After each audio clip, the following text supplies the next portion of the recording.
She's dead weight, Director Cole snapped, loud enough for the whole floor to hear. You've got 1 hour to pack, Marcus. Make it quick. The room went still. Even the interns froze mid-type. My name is Marcus Ellison. And in that moment, as 20 pairs of eyes glanced up from their monitors, pretending not to stare, I just nodded. Controlled. Understood, I said, sliding my coffee aside. Cole smirked like she'd won. She even leaned against my desk while I calmly shut my laptop. You always were too soft to survive this world, she added, voice syrupy and loud enough to echo. The word survive stuck with me. I looked up at her slowly. May I ask what grounds I'm being dismissed on? You'll get the email, she shrugged. And HR's busy right now, so just go quietly, okay? I nodded again. I reached into the drawer. Removed my pen. My notebooks. My black leather folio. But what I didn't pack was the key. The key to everything. People started whispering as I walked toward the elevator. I could feel the tension peel off them like static. Not a single one spoke up. Not even Mason, who I once helped cover rent. That was the moment I knew. Cole had no idea who I really was. Tomorrow morning, the boardroom will smell like scorched paper. And Cole? She'll be sitting exactly where I want her, before I rip the floor out from under her. I didn't drive straight home. Instead, I parked 2 blocks from my private office, the one nobody at the company knew existed. The place where, for the last 14 months, I'd been quietly collecting every email, contract, and transaction Director Cole had signed in my name. You see, I wasn't just some mid-level project manager. I was the co-founder, the silent partner, the man who invested the seed capital before my former friend, now CEO, buried me under layers of stock dilution, legal fog, and fake performance reviews. Cole thought she erased me, but she forgot who built the original codebase. I pulled up the security footage from the floor's internal server. As I expected, Cole had already instructed HR to mark my termination as involuntary misconduct. A legal move that froze any severance or dispute appeal. Clever. But not clever enough. I opened my legal folder and hit send all to a confidential inbox. One monitored by my attorney and, more importantly, by 2 board members who were already suspicious. The file name was simple. Project Cole's Collapse. By the time I left that night, the final piece was in motion. A shareholders meeting request, citing Clause 3.17 of the operating agreement. A clause Cole signed years ago. The clause that gives the founder emergency override. By noon tomorrow, her keycard wouldn't work. And she still had no idea. At 9:07 a.m., I walked through the front doors of Ellison Rook Tech with the calmness of a man who'd already won. Nobody recognized me in the charcoal 3-piece suit. I passed the reception desk just as Cole strutted out of the elevator, a latte in one hand and her usual smirk dialed up for maximum ego. She saw me, blinked, paused. Marcus? She asked, like she'd forgotten she had me erased from the company portal less than 24 hours ago. I smiled. You might want to cancel your 10 a.m. status update. Before she could speak, Richard Vance, board member and former U.S. attorney, stepped out from the side conference room. Ms. Cole, he said crisply, you'll need to surrender your company-issued devices. Effective immediately, your directorship is suspended pending review. Cole's mouth opened but no sound came out. On what grounds? She finally stammered. Richard nodded toward me. Marcus triggered Clause 3.17. Founder override. We've seen the documents. I stepped into the elevator and pressed the top floor, the executive suite I hadn't entered in 3 years. Cole shouted something as the doors closed, but I didn't care. The office she'd mocked me in yesterday was now mine again. But I wasn't done yet. Because there was still one person upstairs who helped her forge my signature, and I was about to look him in the eye. The top floor was glass, steel, and silence, my silence. I stepped out of the elevator and walked down the corridor I'd designed in the early years, when this company still felt like a dream. Behind the frosted glass of the corner office stood Brandon Kane, my former co-founder, and the man who'd quietly sold his loyalty to the highest bidder. He looked up, stunned, mid-conversation with our CFO. Marcus, he said, half rising. You're? I tossed the leather folio onto his desk. Inside, emails, signed forms, and a USB with one damning video. Brandon discussing the override plan with Cole over drinks. Laughing. Gloating. He paled. Is this some kind of joke? Check the timestamps, I said coldly. You filed forged documents while I was hospitalized last year. That was my mother's funeral week, Brandon. He opened his mouth then closed it. His hands trembled. I leaned forward. You signed your career away for a temporary promotion. And now, the board has all of it. Behind me, Richard Vance stepped in again. Mr. Kane, security will escort you out.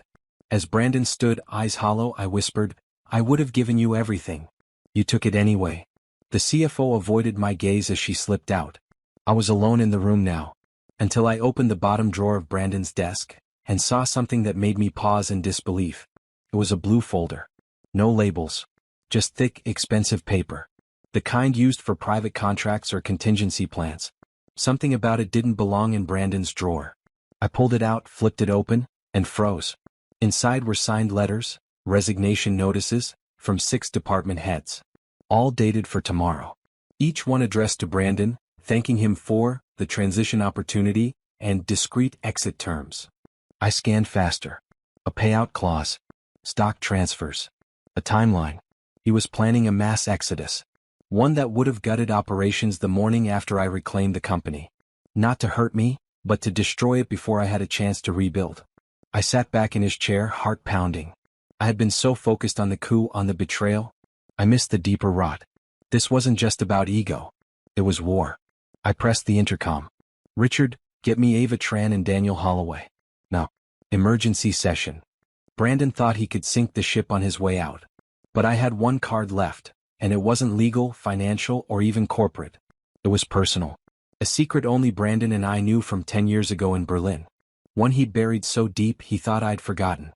But I hadn't. And it was time to unearth it, in front of every board member.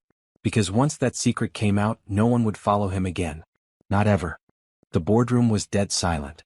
12 seats filled, not a single movement as I slid the envelope onto the polished mahogany table. Before we proceed, I said evenly, I'd like to revisit a decision made 10 years ago in Berlin. A very specific acquisition that was shut down, for reasons not recorded in the minutes. Brandon shifted in his chair. Subtle, but I saw it. A flicker of panic. I've retrieved internal emails from that time, I continued, tapping the envelope, and I've also brought copies of witness testimonies, names redacted for now. But they confirm what I remember. The room leaned forward. Brandon, would you like to explain why you accepted a $3.2 million bribe from the CEO of Ortel Systems to kill our merger, and then rerouted the funds through your cousin's shell company? Brandon's voice cracked. That's a lie. I smiled. You're right. It was a lie. One you told the government when they launched their quiet inquiry in 2017. Which you settled, using company shares you weren't authorized to leverage. Ava Tran, the most silent of our senior board, turned toward him. You dragged this company through hell, she said, voice low. And you thought we wouldn't find out. I stood. Brandon Whitmore, as of this moment, you are suspended from all roles pending legal proceedings. He stood too, defiant, until the security guards entered. You can't do this, he snapped. I looked him dead in the eyes. I just did. Brandon's chair was still spinning when the door slammed behind him. Silence returned, thicker now, but not with fear. With clarity. I turned to the rest of the board. We've all made compromises, I said. But some lines should never have been crossed. I opened my briefcase again. Inside was a second folder. Thinner. This one was personal.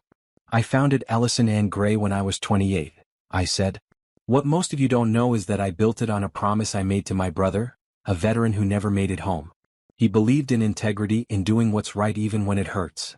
I laid the folder in front of Ava. In 2 weeks we're restructuring. New ethics protocols. Independent oversight. And no more golden parachutes for corruption. She looked at me then nodded. I'll stand by that, she said. So did 2 others.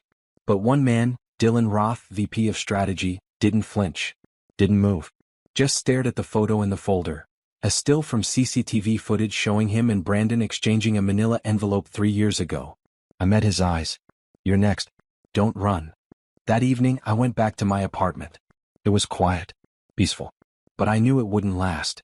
Because the next morning, I'd receive a single message on my personal number from a blocked contact. It read, You really think this is over, Marcus? I stared at the message, the cursor blinking beneath those words. You really think this is over, Marcus? It was Brandon's style, theatrical, desperate. But it wasn't his number. No name. Just the threat. I walked to the balcony. Morning traffic blurred below, unaware that a storm was brewing in the penthouse above. I wasn't scared. I was prepared. I had already arranged the final move. At exactly 10 a.m., the elevator doors opened on the executive floor of Ellison and Gray. Journalists poured out, cameras, mics, flashing lights. At the same time, Ava, now interim CEO, stepped forward with poise. "I'd like to make a statement on behalf of our founder, Marcus Ellison," she began. "Today we are releasing a full internal audit revealing 3 years of embezzlement, abuse of power, and conspiracy by former executive Brandon Chase and his allies. This company belongs to the people who built it, not those who tried to bleed it." The press erupted. Brandon would see it on every channel. So would Dylan. So would everyone who thought I was just a quiet man collecting paychecks and ignoring shadows. They underestimated silence. And silence is where the sharpest revenge takes root. Later that night I received one more message. From Ava. For words only, "It's done. We're clean." I leaned back, letting the peace settle in. This time it was real.